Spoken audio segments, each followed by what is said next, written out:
Everyone's looking for the secret. The one trick that'll make you rich fast, fix your finances overnight, and somehow beat the system with zero effort. And the internet's full of it.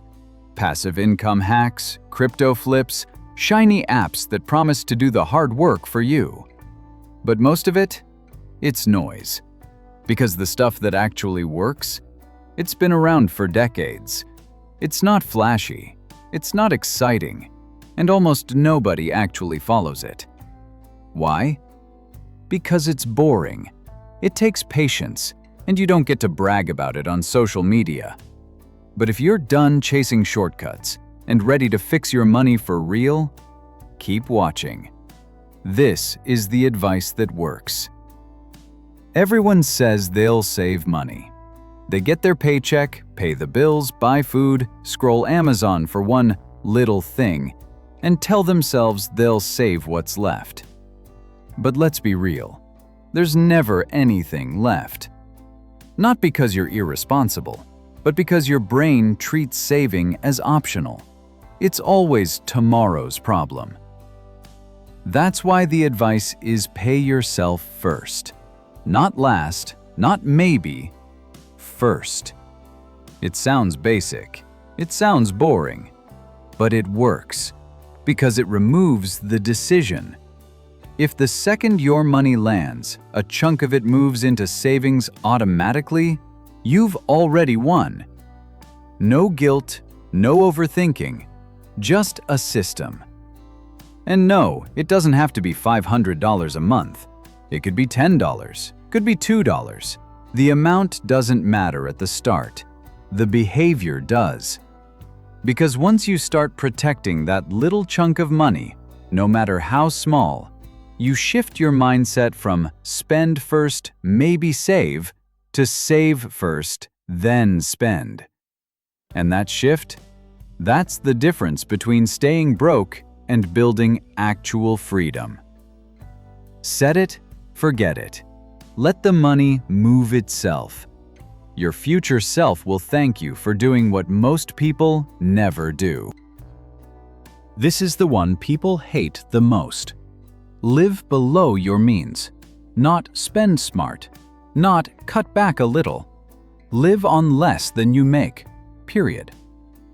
Most people think they do this, but they don't. Because as soon as income goes up, spending goes with it. New clothes, better phone, Uber instead of walking. It doesn't feel like overspending, but it is.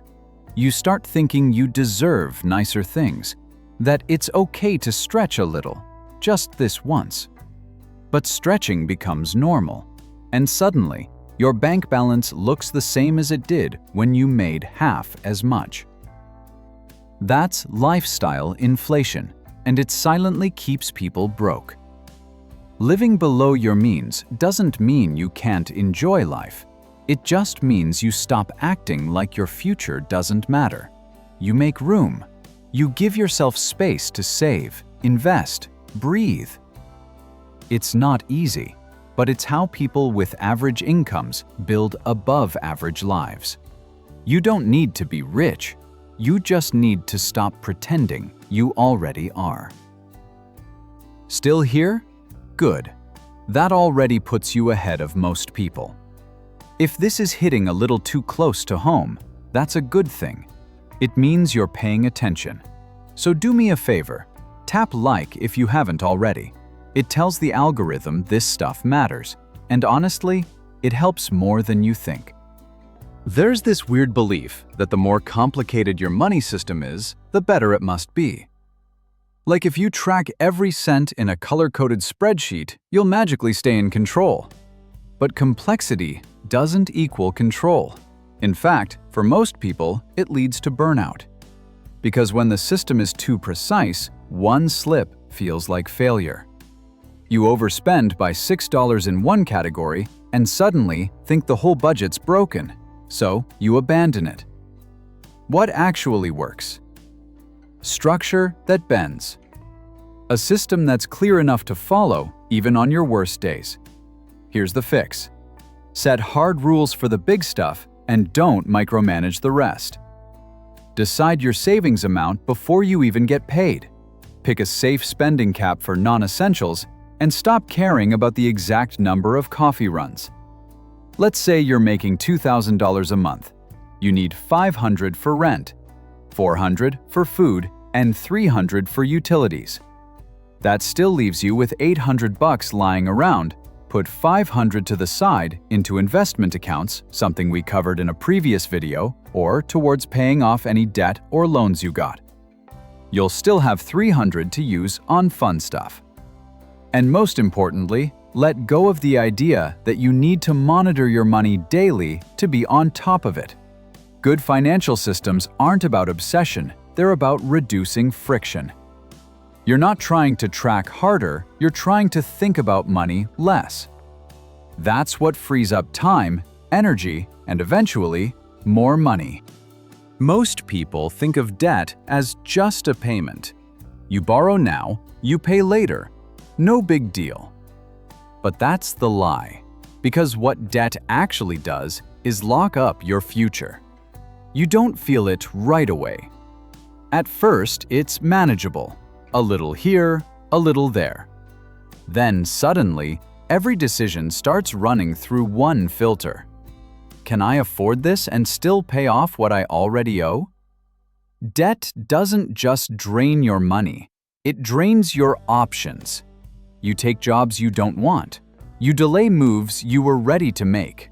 You avoid risk, even when the odds are in your favor. Because everything feels fragile. And when you're in deep enough, debt stops feeling like a tool and starts feeling like your boss. You check your account not out of curiosity, but out of fear. You stop planning for the future because you're just trying to survive the next due date. That's the cost nobody talks about. So if you're not in debt yet, avoid it. And if you are, don't normalize it. Don't carry it like it's just part of life. Treat it like a fire, because that's what it is. It burns through your peace of mind long before it ever burns through your bank account.